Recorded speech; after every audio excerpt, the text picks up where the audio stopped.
Happy Independence Day, folks. Boy, I tell you what, some of the progressives that are celebrating this day, they don't believe in it at all. They prefer dependence on government. Why do you think we formed this country? It was through civil disobedience and leaving a government that was overbearing and authoritarian. We don't yet have that degree of it, but yeah, it's headed there if we don't change it. We've had a lot of victories lately, okay? We've had a lot of victories based on the constitutional law, and at first, but it always boggles my mind that they will allow a suit to continue that has no basis in merit in the first place. Why waste all the time and taxpayer money and cause all that angst when you could just say, hey, he's immune. That's what the Constitution says. If we go by the Constitution, it's as if the Supreme Court decision was shocking. No, it just reiterated what presidential immunity is. He has absolute immunity of what he does as president. He has what do you call it? It's like a gray area. It's something, a presumed immunity on a lot of other things.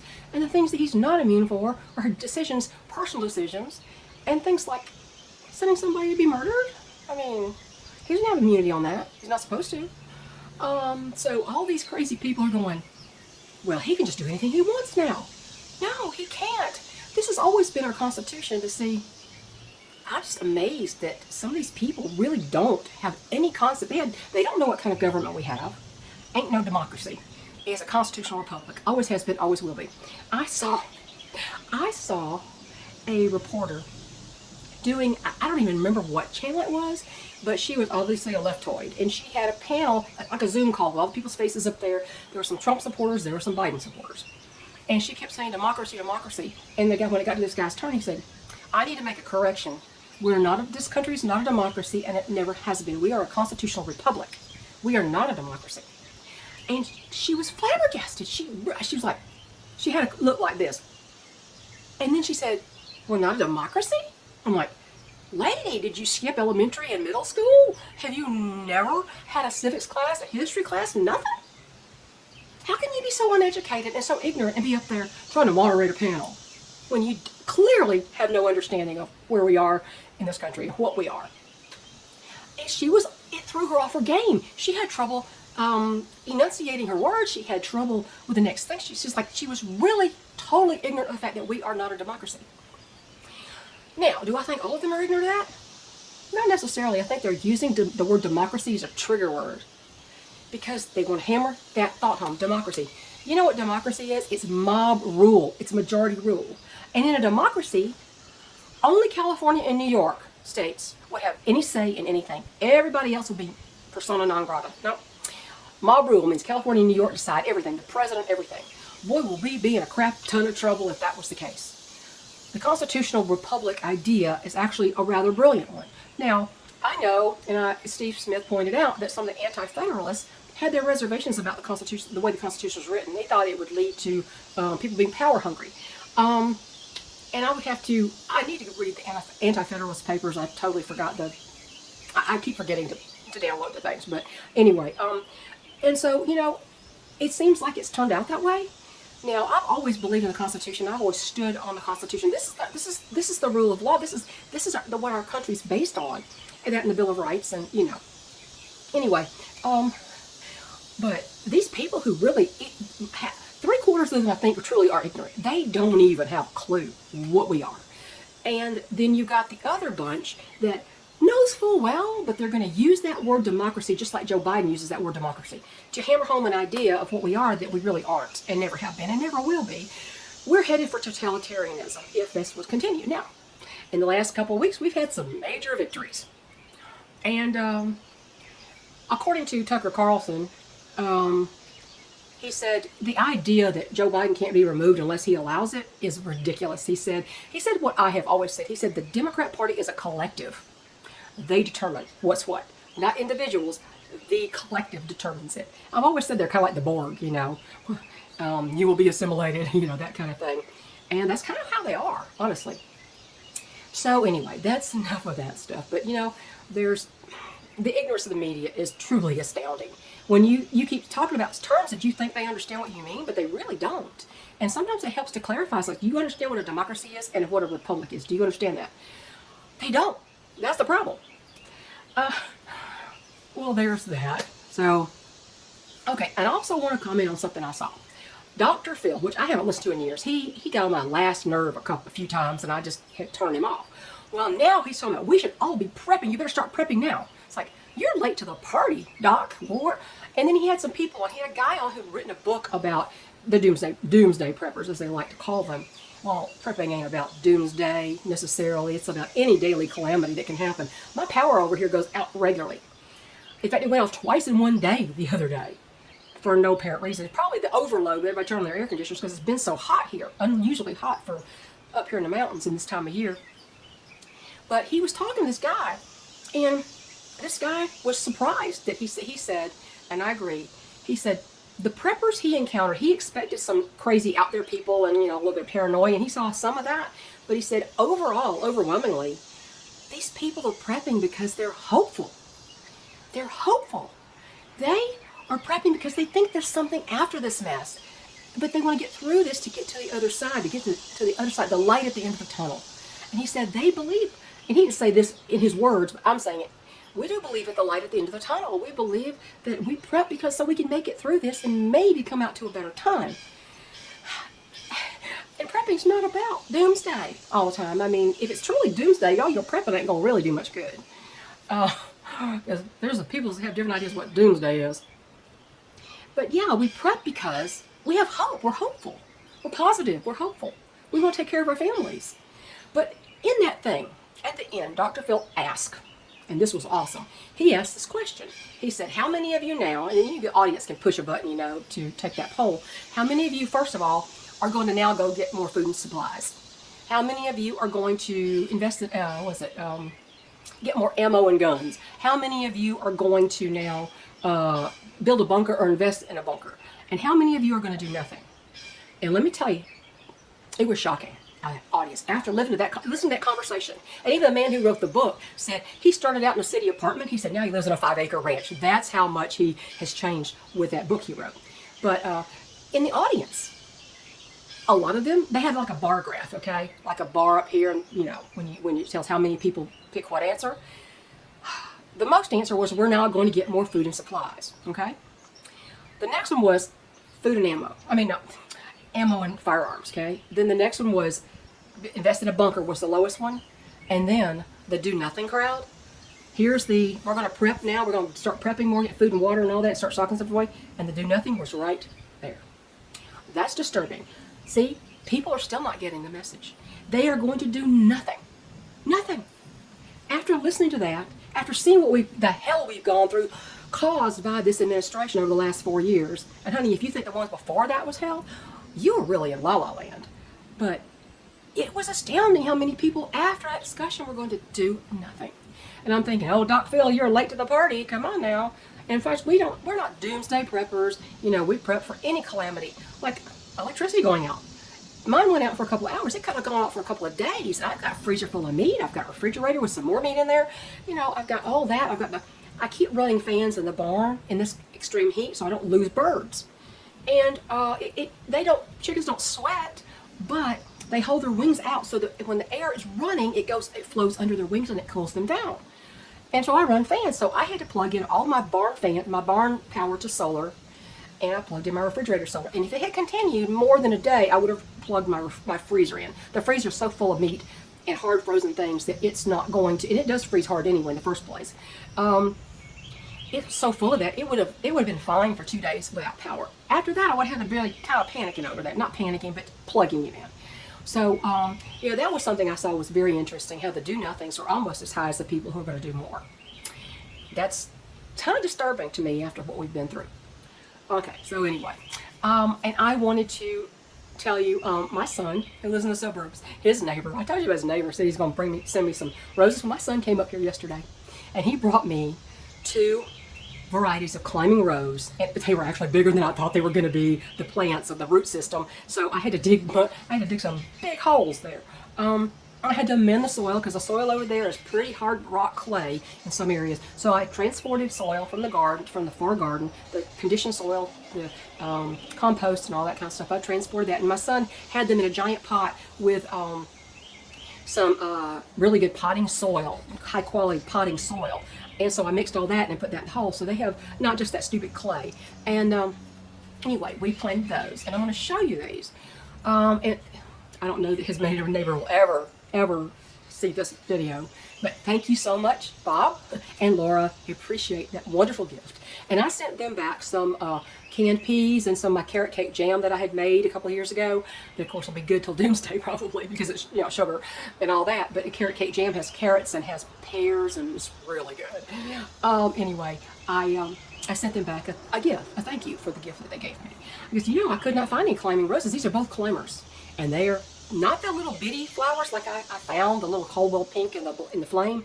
These are the 5-inch, beautiful. One is called Quicksilver. Now here's what I planted, and then the picture, the stock picture of what Quicksilver rose looks like. And then I'm going to put up the other one's called Polka, and it's also a climber. And I planted that one, and here's a picture of what Polka looks like. These are the kind of roses I was hoping to find when I was trying to find climbers. So I'm eternally grateful. It's wonderful to make my garden so much more beautiful whenever they take hold and continue growing. So pray for their continued growth, because man, I'll have to get more soil and amend it, put it on top of that, and all kinds of stuff too. But anyway, that was very sweet, and I was so appreciative. That's wonderful. It's going to make this place even better. I'll tell you what. I'm going to rearrange something in the garden. We plan to put a second arch so we can grow our peas in that garden. I've made a decision, let's call it an executive decision here, that I'm abandoning the far garden, both of them. I'm going to take the fencing down, and I'm going to allow the deer to graze whatever they want to graze. Flowers reseed themselves, great, but I'm going to open that up so I can cut the grass in there. And because the deer have already compromised the gardens. I mean, once they decide, they figure out a way to get in one, it's a lost cause unless you do something. Well, since most of the chores in the gardens are pretty much left to me, and that's by necessity. It's not a complaint. It's just what happens. My husband's dealt a bad hand of cards, and he's playing them out. But I have to fill in the blanks, you know, take up the slack, that kind of thing. And it's a lot. It's a lot. Especially when I have chickens and I have other things I would like to do. It's a lot. So I'm going to close up those gardens. And all that beautiful conditioned soil will grow some wonderful grass. Now my peach tree's still covered. They are the healthiest looking peaches at this stage I have ever had. I'm still hopeful that I'm going to be able to can some of those. But I'm closing up that garden. I told my husband, I said, we have to improve this garden in the front. This is where we're going to grow our stuff. We need to put some things up so the peas can grow. We're going to keep growing some peas. I'm going to do it in this garden with the roses and herbs and, you know, flowers and all that kind of stuff. It's basically going to be a potager garden. So that's my plan. I've been trying to pull things out, rearrange stuff. We're going to do another arch just like the one we have out there. And I'm going to grow peas on that one. With anything climbing, I'm going to grow on that one. So I think that's the plan. I don't know if that'll get done this year, but this garden season's done for as far as that goes, unless my husband gets a wild hair and decides to get the supplies and do it. We have other things that we need to do around here. And I just had to fill my propane tank up again. Since we only cook with it, a fill up on that 120 gallon tank lasts us about 3.5 to 4 years. And it's full again. So that'll take us to the next administration or close to it with our cooking. So that's that. But you know, as I'm doing all this stuff, you know, talking about closing up gardens, we expanded our gardens over the years. We've been here 22 years, and we've expanded our gardens. And we kept expanding and clearing place for the sky to get sun and all that kind of stuff. But now, we're to the point where I had to make a decision. It was becoming it's just impossible to keep it going. I can grow things by keeping it weeded, keeping the deer out, the pests. I mean, I have had every pest. I've got bean beetles now. I've got the Asian beetles. My son said, the pest year is really bad there too. I've got rabbits. I've got the deer. I mean, the deer have never jumped into the house garden. And the more structures that I put in there, the less likely they are to decide to take a chance on it.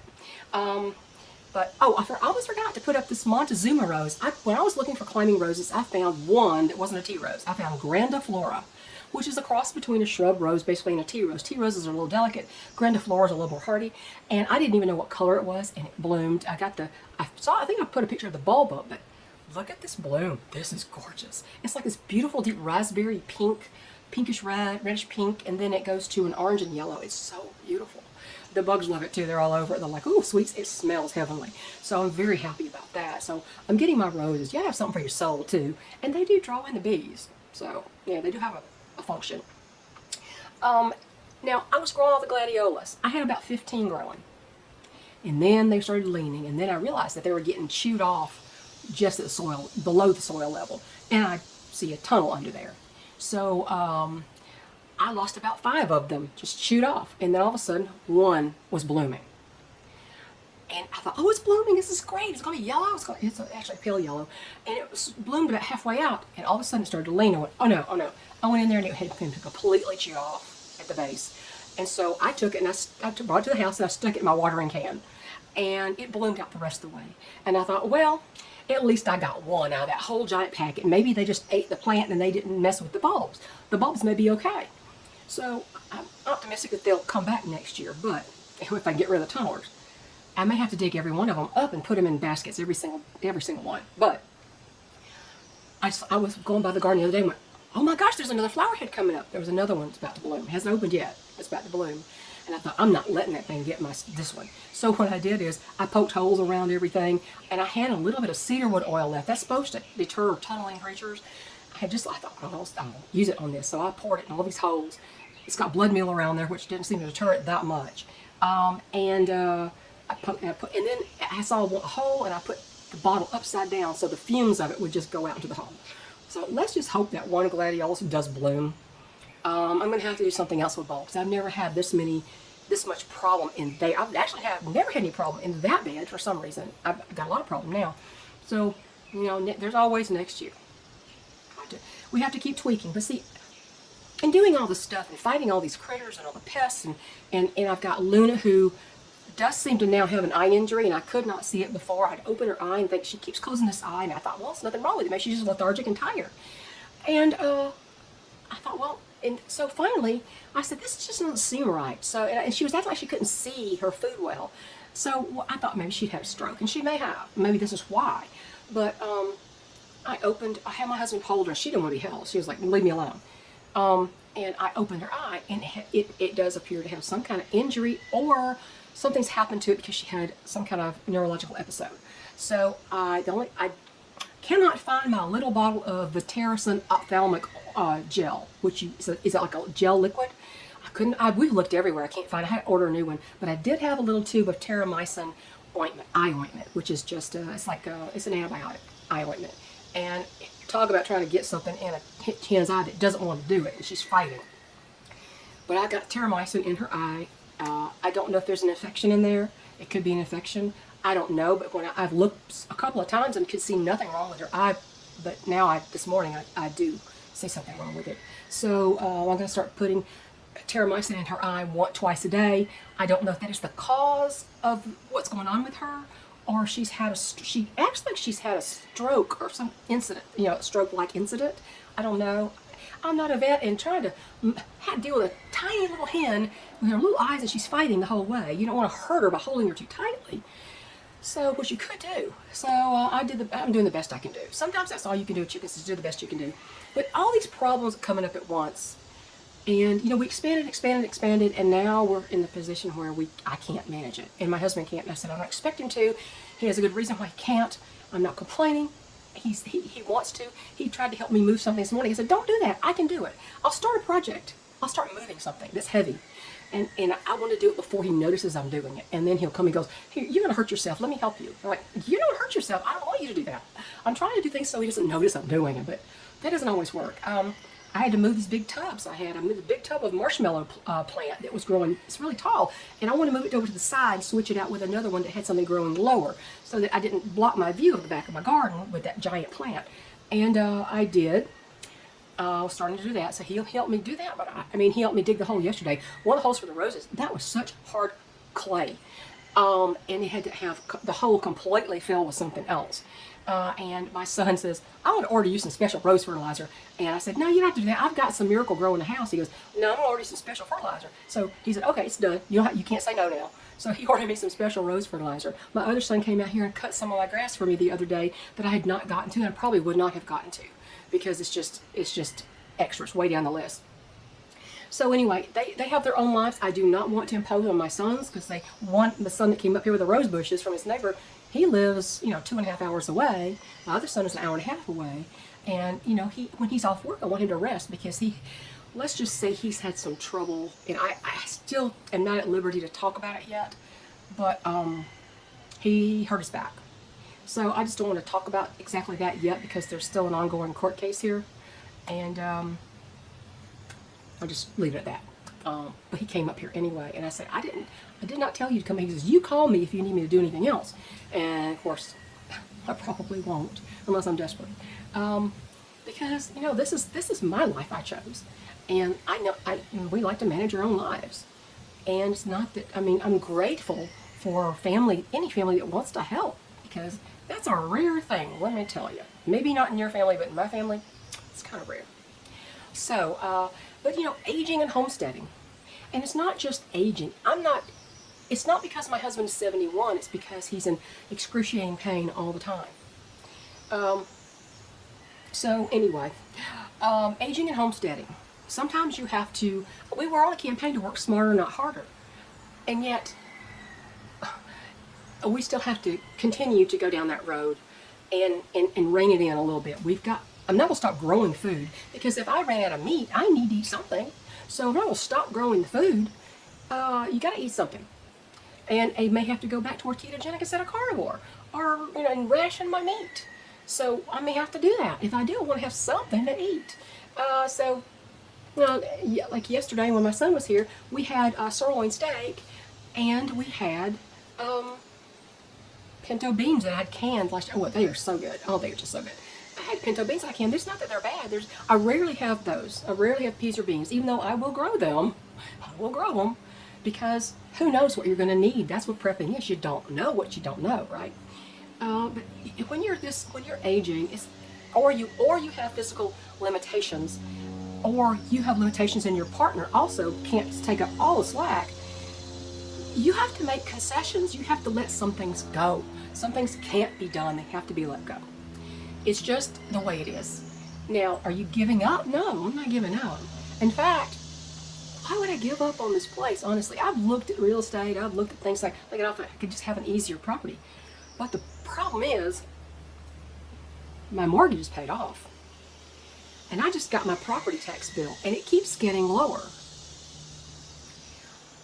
Believe it or not, we get an estimate of property tax in July. They give us this, so you have time to refute it if you want to, up until it's due in December. Well, my husband said, we got our property tax bill. I said, oh, okay. And he said, I think it's on the house. And I looked at it and I saw the acres. I said, yeah, that's the main property. And I looked at the amount and I said, what? Are you kidding me? Why? It was $93. Now, the other two lots are taxed separately from each other and separately from this place. So I'll have two other small bills to pay. But $93? Just think though, if I couldn't pay that $93, they'd take my house. That's not right. More government interest there. There's a family in Pigeon Forge, I think I've mentioned them before, who their house that they're from another state, and they bought property and they renovated it and made it beautiful, and it's zoned commercial. It was not. The county had a highway that was going through, and it was going to be going around this campground that's next to them. And at some date, suddenly they decided to put it right through their property. Right through their property. And they took it by eminent domain. And they fought it and fought it. They went to every single town meeting, everything, and they fought it and fought it. And in the end, it turned out to be some kind of nepotism thing where some guy on the council or the government owned the campground, and he didn't want things going through his campground, so he decided to switch that out, and they allowed it. And they have taken their house through eminent domain, and they have just bulldozed their house. And here it is. Here's the thing. They have not been paid one red cent yet. They put hundreds of thousands of dollars into renovating this property. They were going to have it to be some kind of commercial building to support the economy in Pigeon Forge, Tennessee. Because it's like, you got Dollywood, and it's a tourist heaven.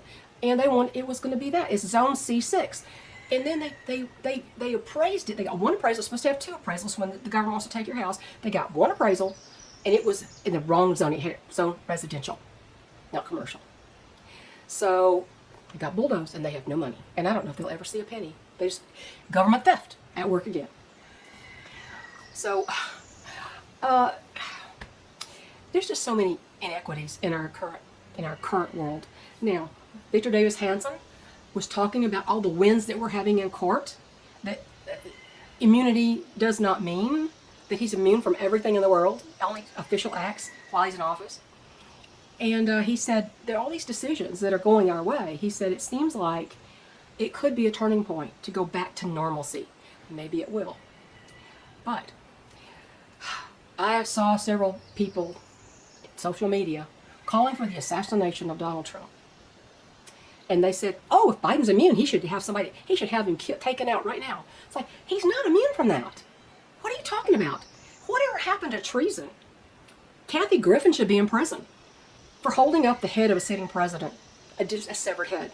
She should be in prison. And now she's boo-hooing because people don't like her anymore. Nobody liked her in the first place, but I don't know who would like her. She's nasty. But all these people boo-hooing. Oh, now, but see, they tried everything else and nothing's worked. So the only thing that's left is elimination. As my friend lady has to say, revoking his birth certificate. You better watch that. That is treason. That is treason.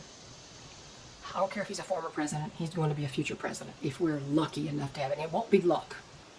It'll be hard work and persistence and people standing up and saying, no, I'm not taking this anymore.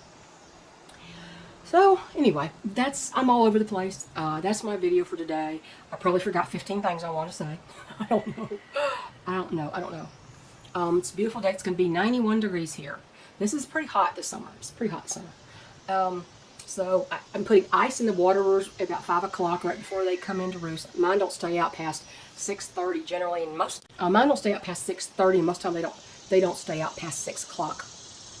So but they get ice water in their waterers. It keeps their water cool while they drink right before they go to roost. I have fans going all over the place, and my new heat pump. We ran the heat pump the entire month of June, thinking, oh, if that runs our billet, we'll go back to the window air conditioner. Well, guess what? Now, we turn it off at night so that, because I want to open a window. I like the fresh air and the sounds from outside. I want to hear what's going on outside, so I like the fresh air. And I open my window, so we turn off the AC part, the heat pump at night, turn it back on in the morning. And my electric bill just came in, and it raised my electric bill. Running it all day, almost every day, all of June, my electric bill was only about 20 bucks higher. To stay comfortable, that's well worth it. So it's working out really well. Even though it's supposed to be the least efficient unit, it was far more efficient than my last one, my 30-year-old. It goes without saying. So y'all have a good holiday if you're going to do anything today.